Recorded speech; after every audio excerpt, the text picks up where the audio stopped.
Very good morning to all.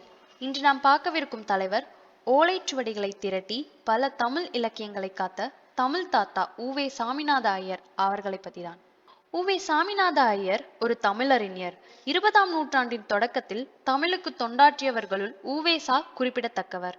பலரும் மறந்து அழிந்து போகும் நிலையிலிருந்த பண்டை தமிழ் இலக்கியங்கள் பலவற்றை தேடி அச்சிட்டு பதிப்பித்தவர்.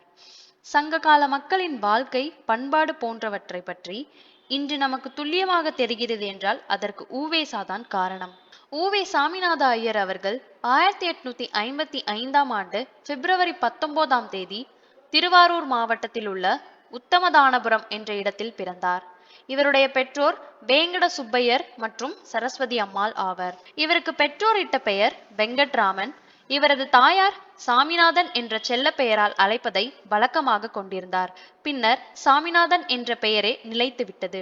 இவரது தந்தை ஒரு இசைக்கலைஞர். உவேசா அவரது தொடக்க தமிழ் கல்வியையும் இசைக்கல்வியையும் சொந்த ஊரில் கற்றார். உவேசா சிறுவயதில் விளையாட்டிலும் இசையை கற்பதிலும் ஆர்வமுடையவராயிருந்தார்.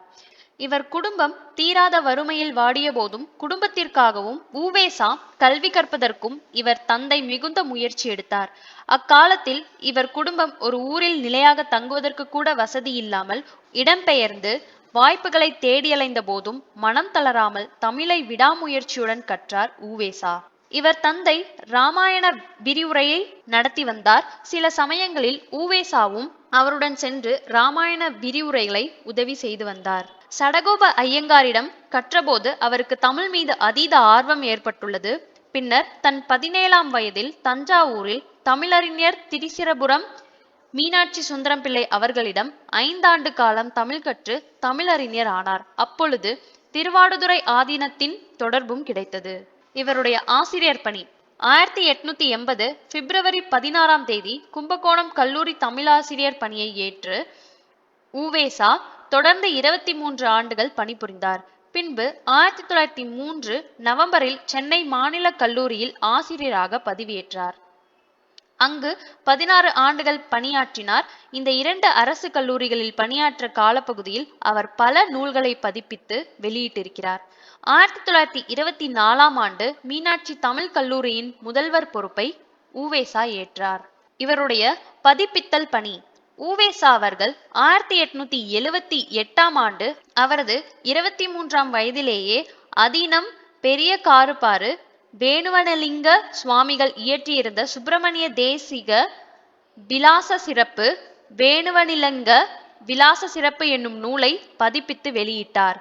பல இடர்பாடுகளுக்கு இடையிலும் சீவக சிந்தாமணி, பத்துப்பாட்டு, புறநானூறு உள்ளிட்ட பல நூல்களை பதிப்பித்து வெளியிட்டார். இவர் ஏட்டு சுவடிகளை பார்த்து அப்படியே பதிப்பித்தல் மட்டும் செய்யவில்லை.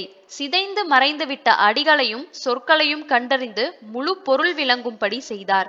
ஆசிரியர் குறிப்பு, நூற்குறிப்பு போன்ற செய்திகளையும் தொகுத்து வழங்கினார். இவரது தனி சிறப்பு என்னவென்றால் உவேசா ஒரு நூலை பதிப்பிக்கும் போது இவர் சேகரித்த அனைத்து தகவல்களையும் அந்த நூலில் சேர்த்து பதிப்பிப்பார். ஒவ்வொரு சொல்லின் பொருள் முழுவதும் விளங்காமல் உவேசா எதையும் பதிப்பிக்க மாட்டார். இதனால் தமிழின் தரம் மேலும் மேலும் உயர்ந்தது. இவர் பிரதிகளை தேடி தேடி தமிழகம் முழுவதும் அலைந்த விவரம் ஏராளமாக சரித்திரத்தில் காணலாம். போக்குவரத்து வசதி இல்லாத போதும் கூட நூற்றுக்கணக்கான மைல்கள் உவேசா பயணம் செய்துள்ளார். உவேசாவிடம் பாடம் கேட்கும் மாணவர்கள், கல்லூரி மாணவர்கள் என்று பலர் இவருக்கு உதவி செய்தனர். தன்னுடைய சொத்துக்களை கூட விற்று பல தமிழ் இலக்கிய நூல்களை பதிப்பித்தார். தொடர்ந்து மனம் தளராது இச்சேவையில் ஈடுபட்டு வெற்றியும் கண்டார். தமிழர்கள் பலர் அளித்த ஊக்கம்தான் அவர் பதிப்பித்தல் பணியை தொடர்ந்து செய்ய காரணமாயிருந்தது. சங்க இலக்கியங்கள், காப்பியங்கள், புராணங்கள், சிற்றிலக்கியங்கள் என பல வகைப்பட்ட 90க்கும் மேற்பட்ட ஓலைச்சுவடிகளுக்கு நூல் வடிவம் தந்தார். இவர் எழுதிய நூல்கள் உவேசா பல செய்யுள்களையும் உரைநடைகளையும் இயற்றியுள்ளார்.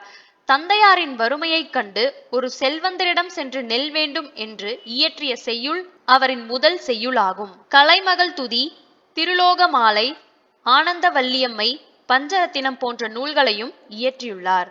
சங்க கால தமிழும் பிற்கால தமிழும் புதியதும் பழையதும் நல்லுரை கோவை போன்ற பல உரைநடை நூல்களையும் எழுதி வெளியிட்டுள்ளார். மீனாட்சி சுந்தரம் பிள்ளை சரித்திரம், மகா வைத்தியநாதையர், கணம் கிருஷ்ணயர், கோபாலகிருஷ்ண பாரதியார், வித்துவான் தியாகராய செட்டியார் போன்ற நூல்களையும், புதுக்கோட்டை திவான் சேஷையா சாஸ்திரியார், பேராசிரியர் பூண்டி அரங்கநாத முதலியார், சுப்பிரமணிய பாரதியார், இசைப்புலவர் ஆணை ஐயா முதலியோர் பற்றியும் தனித்தனியே கட்டுரைகள் எழுதியுள்ளார். உவேசா அவர்களது வாழ்க்கை வரலாற்றை என் சரித்திரம் என்னும் தலைப்பில் ஆனந்த விகடன் வார இதழில் 1940 முதல் 1942 வரை தொடராக எழுதி வந்தார். இது 1950ஆம் ஆண்டில் தனி புத்தக வடிவம் பெற்றது. இவர் அச்சு பதித்த நூல்கள் பல. உவே சாமிநாதர் செவ்வியல் தமிழ் இலக்கிய நூல்களான சீவக சிந்தாமணி, பத்துப்பாட்டு, சிலப்பதிகாரம், புறநானூறு, புறப்பொருள் வெண்பா மாலை, மணிமேகலை, ஐங்குறுநூறு, பதிற்றுப்பத்து ஆகியவற்றை வெளியிடும் முயற்சிகளை மேற்கொண்டார். 12 புராணங்கள், பெருங்கதை, 9 உலா நூல்கள், 6 தூது நூல்கள், 3 வெண்பா நூல்கள், 4 அந்தாதி நூல்கள், 2 பரணி நூல்கள், 2 மும்மணிக்கோவை நூல்கள், 2 இரட்டை மணிமாலை நூல்கள், அங்கையர்கண்ணி மாலை, இதர சிற்றிலக்கியங்கள் 4 ஆகியவற்றை இவர் பதிப்பித்த நூல்களாகும். உவேசா 90க்கும் மேற்பட்ட புத்தகங்களை அச்சு பதிப்பித்து மட்டுமின்றி 3000க்கும் அதிகமான ஏட்டுச்சுவடிகளையும் கையெழுத்தேடுகளையும் சேகரித்திருந்தார். தமிழ் தாத்தா என தமிழ் மக்களால் அன்புடன் அழைக்கப்பட்ட டாக்டர் உவே சாமிநாத ஐயர் அவர்கள் ஏப்ரல் 28ஆம் தேதி 1942ஆம் ஆண்டு அவருடைய 87ஆம் வயதில் இயற்கை எய்தினார். அவர் பெற்ற பட்டங்கள் மற்றும் சிறப்புகள். உவேசா அவர்களின் தமிழ் தொண்டினை தமிழ் பயின்ற வெளிநாட்டு அறிஞர்களான சூலியன் வின்சோன், ஜியு போப் போன்றவர்கள் பெரிதும் பாராட்டியுள்ளனர். 1937ஆம் ஆண்டு சென்னை பல்கலைக்கழகத்தில் உவேசா ஆற்றிய சொற்பொழிவே சங்ககால தமிழும் பிற்கால தமிழும் என நூலாக வெளியிடப்பட்டது.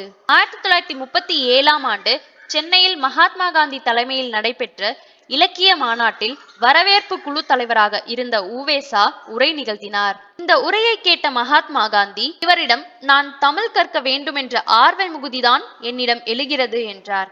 இந்த மாநாட்டின் போது அனைவராலும் தமிழ் தாத்தா என்று அழைக்கப்பட்டார் உவேசா. உவேசா தமிழுக்கும் இலக்கியத்துக்கும் ஆற்றிய பங்களிப்பினை பாராட்டி மார்ச் 21, 1932 அன்று சென்னை பல்கலைக்கழகம் முனைவர் பட்டம் அளித்தது. இது தவிர தக்ஷிண கலாநிதி என்னும் பட்டமும் பெற்றுள்ளார். 1906ஆம் ஆண்டு சென்னை அரசாங்கம் இவரது தமிழ் தொண்டை பாராட்டி மகா மகோபாத்தியாயர் என்ற பட்டத்தை வழங்கியது. 1942இல் இவர் பெயரால் சென்னை வசந்த நகரில் பெசன் நகரில் டாக்டர் உவேசா நூல் நிலையம் அமைக்கப்பட்டு தொடர்ந்து செயல்பட்டு வருகிறது. இந்திய அரசு பிப்ரவரி 18, 2006ஆம் ஆண்டில் இவரது நினைவு அஞ்சல் தலையை வெளியிட்டது. உத்தமதானபுரத்தில் உவேசா வாழ்ந்த இல்லம் தமிழ்நாடு அரசால் நினைவு இல்லமாக்கப்பட்டுள்ளது.